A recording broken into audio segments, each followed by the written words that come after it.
আসসালামু আলাইকুম, আশা করি আপনারা সবাই ভালো আছেন। আমি ভালো আছি আলহামদুলিল্লাহ। আজকে আমি সকালে একটা নাস্তা বানাবো, নুডলস দিয়ে তেলের উপর সিদ্ধ করে নিলাম। মরিচগুলোতে ধনেপাতা আর পেঁয়াজ আর একটু ম্যাগি মশলা দিয়ে দিলাম, নুডলসের মশলা দিলাম আর একটু ম্যাগি মশলা দিয়ে দিব।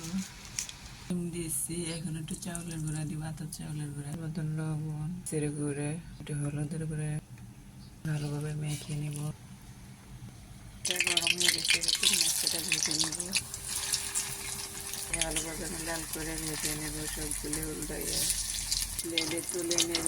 সবগুলো নাস্তা ভাজা হয়ে গেছে। আমার নুডলস দিয়ে নাস্তাটা আজকে সকালবেলায় এইটুকু। ভালো লাগলে একটা শেয়ার করে দিন, একটা কমেন্ট করে দিন। আল্লাহ হাফেজ, আসসালামু আলাইকুম। বিসমিল্লাহ। মজা, আমার দারুন। আল্লাহ হাফেজ।